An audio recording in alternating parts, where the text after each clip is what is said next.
UP में 6 चरण की वोटिंग हो चुकी है। 7वें दौर में बनारस में मतदान है।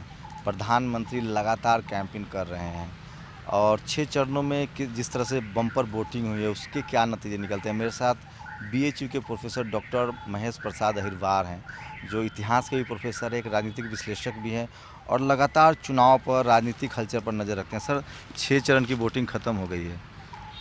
क्या लग रहा है कि मोदी जी लगातार बनारस में बनी हुई, इसका क्या संकेत निकाला जाए, इस बॉडी लैंग्वेज को क्या समझा जाए?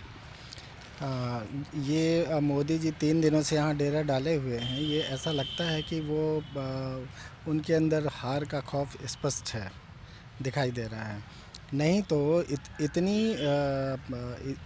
इतना टाइम उन्होंने अपने जब प्रधानमंत्री का चुनाव हो रहा था, लोकसभा के चुनाव हो रहे थे, तो भी उन्होंने इतना समय नहीं दिया जितना वो उत्तर प्रदेश के चुनाव को ध्यान में रख करके कर रहे हैं। तो इसका मतलब साफ है कि कहीं ना कहीं उनको हार का भय सता रहा है और इसीलिए वो चाहते हैं कि किसी भी तरह से इसको हम कम से कम बनारस को, क्योंकि उनको आभास हो गया है कि कहीं ना कहीं पूरे उत्तर प्रदेश में उनका सफाया हो रहा है। आपने पूरा पूर्वांचल घूमा है, पूर्वांचल के जो राजनीतिक लहर है उसको देखा है, तो क्या लग रहा है बीएसपी कितनी मजबूती से चुनाव लड़ रही है? और जिस तरह से पहले मीडिया इग्नोर कर रहा था, अब मीडिया भी दिखाने लगा है, तो क्या लग रहा है जो उनके साइलेंट वोटर है इस वजह से मीडिया में उनकी बातें नहीं आ रही है, मीडिया जानबूझ के उनको बाइकआउट कर रहा है? नहीं, मीडिया का कोई जो इतिहास बताता है वो हमेशा बीएसपी के उदय के समय से ही बीएसपी को इग्नोर किया है मीडिया ने। और इग्नोर ही नहीं, या तो उनकी खबरें ब्लैकआउट की जाती हैं या तो फिर उनको ब्लैकमेल किया जाता है, खबरों को उल्टे सीधे बना करके उनको प्रस्तुत किया जाता है। लेकिन कहीं ना कहीं उन इस बात का एहसास है कि वो पूरी तरह से बेपर्दा हो जाएंगे, इसलिए वो अब थोड़ा अपना सुर बदलने लगे हैं। इस बात का उनको, मीडिया को भी एहसास हो गया है कि उत्तर प्रदेश में बीएसपी आ रही है और पूरे मेजॉरिटी के साथ आ रही है और हो सकता है कि वो मेजॉरिटी से भी ज़्यादा दो तिहाई बहुमत से भी जीते हैं। अल्पसंख्यक समाज को लेकर बातें हो रही थी कि वो टैक्टिकल वोटिंग करेंगे।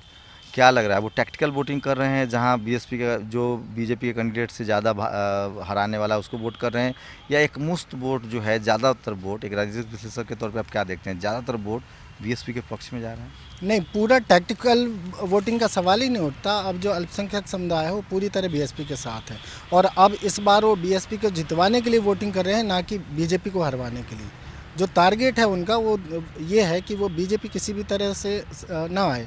लेकिन उनको इस बात का भी एहसास है कि बीएसपी के अलावा कोई भी अल्पसंख्यक समुदाय के हित पे काम नहीं कर सकता।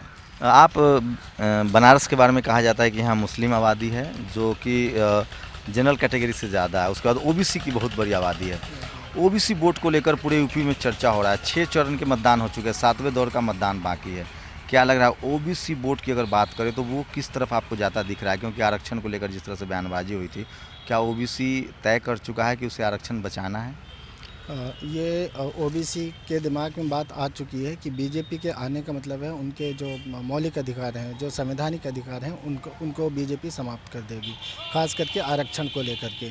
तो अच्छी तरह जानते हैं कि आरक्षण की समर्थक और आरक्षण को, खास करके जो दलितों और पिछड़ों के हितों की रक्षा है, वो संविधान में निहित है और संविधान को ठीक से अमल में लाने का काम बीएसपी के अलावा दूसरी कोई भी राजनीतिक पार्टी नहीं है देश एक में। आखिरी सवाल सर कि अगर तमाम लोग तमाम तरह के ओपिनियन पोल आए हैं, क्या लग रहा है कि सरकार जो हंग असेंबली की बात हो रही है वो एक र्यूमर है या स्थिति वैसी ही है, या कोई पार्टी, चूँकि 65% वोटिंग बड़ा संकेत है, मुझे नहीं लगता कि हंग असेंबली हो, तो क्या लग रहा है किसके पक्ष में लहर बह रही है? नहीं, बीएसपी के पक्ष में पूरी लहर है और ये बात साफ हो गई है कि वो कोई हंग पार्लियामेंट भी नहीं होगी। ये स्पष्ट बहुमत में बीएसपी आएगी, इसमें आप भी लगातार चुनाव देख रहे हैं, लगातार घूम रहे हैं, क्या लग रहा है आप लोगों को कि जिस तरह से मोदी जी बनारस में अड्डा जमाए उसके क्या मतलब निकाले जाएँ? नहीं, मोदी जी अब भारतीय जनता पार्टी पूरी तरीके से हार रही है। हम लोगों ने पश्चिम यूपी में भी देखा है, इधर भी देखा है और मिडिल में भी देखा, तो लगभग बहुजन समाज पार्टी भारी बहुमत से 300 के आसपास सीटें जीत रही है। तो फिर बीएसपी मीडिया वाले इतनी अनदेखी कैसे कर सकते क्योंकि हैं? मीडिया वाले शुरू से ही इस कम्युनिटी को, इस पार्टी को इग्नोर करते रहे हैं और ये राजनीतिक ही नहीं, चूँकि सांस्कृतिक मूवमेंट भी है, इसलिए वो बहुजन समाज पार्टी को और इस समाज को हमेशा नकारात्मक नज़रिए से देखते हैं। अच्छा सर, आपने लगातार यूपी में समय बिताया है, आप हिमाचल से हैं, यूपी में आके देख रहे हैं, क्या लग रहा है कि किस आधार पे लोग वोटिंग करें? चूँकि बीएसपी के वोटर थोड़ा साइलेंट भी होते हैं, तो जिस तरह से मीडिया में हवा बह रही है उसका कुछ इम्पैक्ट पड़ता होगा जनता पर? बहुजन समाज पार्टी का मेजॉरिटी वोटर और जो बहुजन समाज है वो देहात में गांव में रहता है, जहां पर इलेक्ट्रॉनिक मीडिया के जो चैनल्स हैं वो नहीं दिखाए जाते हैं और ना ही वहां पर ये जो प्रिंट मीडिया जाता है। तो हमारा जो कैडर है, जो गांव-गांव कैडर चलता है और जो हमारे कैडर के लोग हैं वो एक मुश्त जो है, उनको पता है वो बहुजन समाज पार्टी में विश्वास करते हैं और बहन मायावती को अपना आइडल मानते हैं।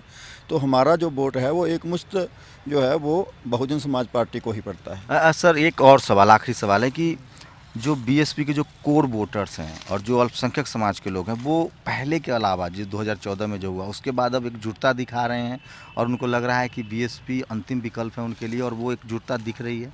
बिल्कुल ऐसा लगता है और अब पूरे उत्तर प्रदेश ही नहीं, पूरे देश के जो दलित और मुसलमान हैं इस बात को महसूस करने लगे हैं कि ये जो दलित और मुस्लिम का जो कॉम्बिनेशन है यही इस देश के हित में है और इस देश के संविधान के हित में है। जो 2017 का जो यूपी चुनाव है, कहते हैं कि केंद्र की सत्ता की जो सड़क है वो यहीं से निकलती है। 73 सीटें 75 सीट है, 73 एक पार्टियां जीत जाती है। क्या लग रहा है कि अगर इस बार जो सत्ता यूपी में जो सत्ता जीतेगा, जो पार्टी जीतेगी, 2019 के लोकसभा चुनाव में उसका वर्चस्व रहेगा? हाँ, एकदम 2019 में जो भारतीय जनता पार्टी है वो केंद्र से बेदखल हो जाएगी, इसमें कोई दो राय नहीं है। उत्तर प्रदेश बहुजन समाज पार्टी जीत रही है, मेजॉरिटी में सरकार बनाएगी और मैं समझता हूँ कि 300 भी, जैसा अभी साथी हमारे एडवोकेट साहब कह रहे थे, 300 से भी ज़्यादा सीटें जीतेंगे और ये तय करेगा कि 2019 में माया वर्सेस मोदी के बीच में ही चुनाव लड़ा जाएगा, जो लोकसभा का चुनाव होगा। तो ये थे महेश प्रसाद अहिरबार, जो बीएचयू में प्रोफेसर भी हैं और राजनीतिक विश्लेषक भी हैं और लगातार नज़र रख रहे हैं। जिस तरह से मीडिया लगातार बॉयकॉट करके चल रही थी बीएसपी के, आप ग्राउंड पे आएंगे तो मैंने भी देखा है, ये लोग भी लगातार ग्राउंड पे घूमे हैं। जो बीएसपी का जो कोर वोटर है उसकी एकजुटता सामने आई है, ओबीसी वोटर की एकजुटता सामने आ रही है और जो मुस्लिम माइनॉरिटी वोट है, चाहे वो मुजफ्फरपुर दंगा की वजह हो, अखलाक का मामला हो, उनकी एक एकजुटता दिख रही है। और शायद यही वजह है कि लगातार अब जबकि अंतिम दौर का चुनाव बचा और जिस तरह से बीजेपी को अपना पूरा कुनबा, 100 सांसद, आधा कैबिनेट जो है वो बनारस में है, प्रधानमंत्री 3 दिन से कैंपेन कर रहे हैं, रोड शो कर रहे हैं, उससे साफ है कि बीजेपी अपनी साख बचाने की यूपी में लड़ाई लड़ रही है। कैमरामैन गौतम के साथ शंभू कुमार सिंह, नेशनल दस्तक, बीएचयू, वाराणसी।